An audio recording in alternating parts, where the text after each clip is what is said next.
Hello everyone. Today I'm trying to make a video on how to seed your own microgreens. So microgreens are awesome because you can grow them super quickly. Only take a week or two to grow on average. And you can grow them in your home as something you just put on food. You could grow it as a business and distribute to chefs and farmers markets and residents, different avenues like that. So I'll give you kind of a quick peek of what we're going to be growing. This is Arugula.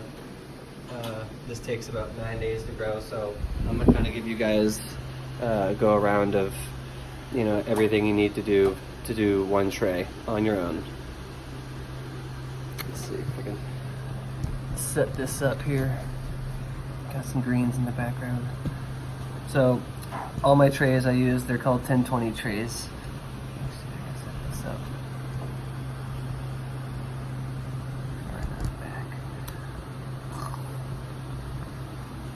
So I use these trays. These are called 10-20 trays, and I only use the narrow ones, the shallow ones.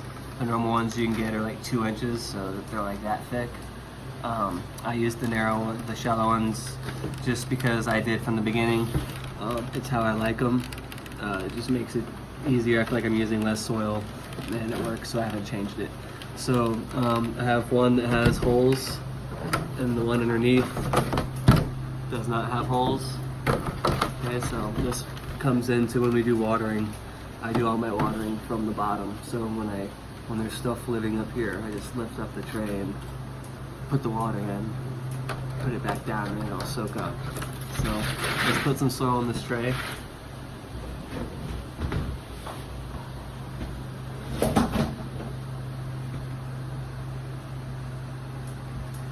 In terms of soil, this is the soil mix I use. It's basically just a peat moss and perlite. Perlite's this white rock. It's basically just oven baked rock.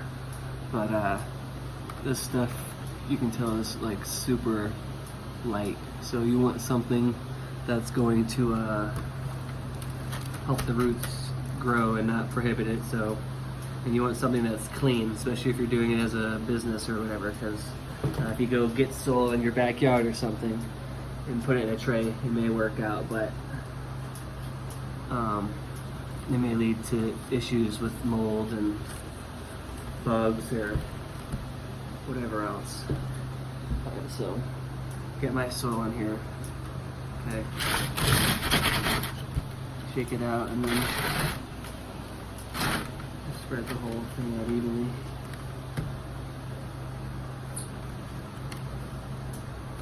Like so.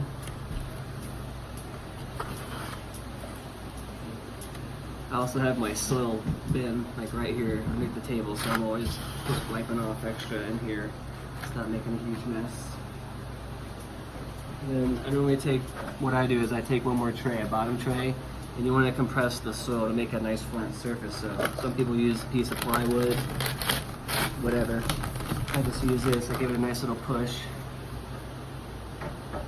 You can actually see like the lines almost look like little rows to plant your seeds. All right, so let me get our seed. I already got my seed here. Okay, this is arugula seed. I get the seed from True Leaf Market.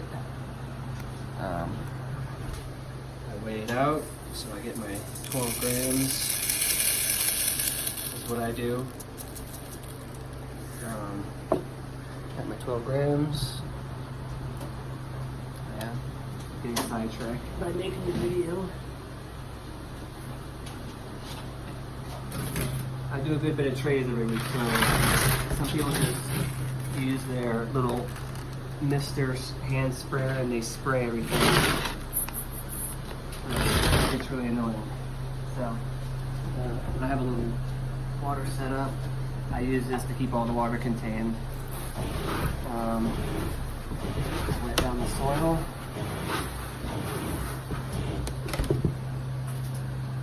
Some soils too that you get, they'll have wetting agents in it, so when you water it doesn't look like it's soaking in at first. It takes a second, but this soil has quote unquote a wetting agent in it, so it soaks in right away. Alright, I take my seed. It's kind of hard to see. Turn to do this.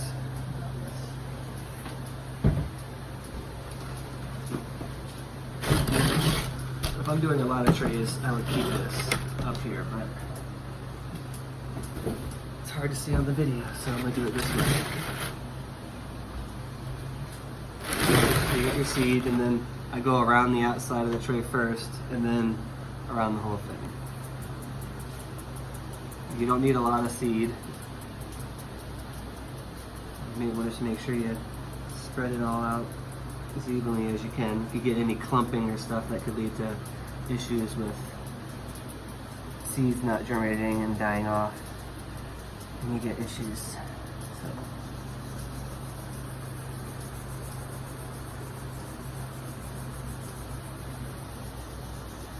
12 grams, back and forth like that. So there's some spots like right here, it's like kind of like a lot, so I didn't mean to do that. It's not a big deal. But you just want to try to prevent, you know, big clumps of seeds. So. Alright, so I got my tray. I'll give it a water on top. Making a little extra mess.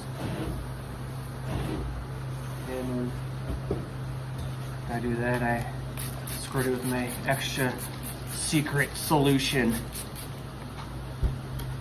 Alright, and then after I do this, I take my tray and I basically put it on a stack of trays. So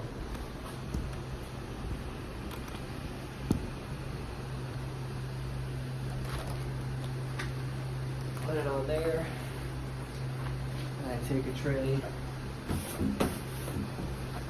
put it on top. Some people don't stack their microgreens. If you're just doing one tray, you can just flip it over like this, and you can let it just grow in the dome and you take off the dome. Or you could, you definitely want something stacked or covered, otherwise it's going to dry out. So I do lots of trays at a time, so I do four stacked. I put one on top, and then I have my bricks. Put the bricks on top of that for extra weight. And then I go and stack them in my little stack station somewhere high, and out of the way of a bunch of draft.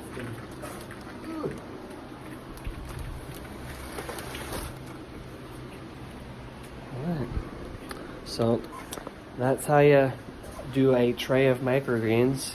We'll be putting out more videos and content on how to set up a whole microgreens operation and lighting, soil, all that good stuff, specific varieties and seeding densities. So if you like the video, check out our YouTube page. We'll be putting out more videos, and have a good one.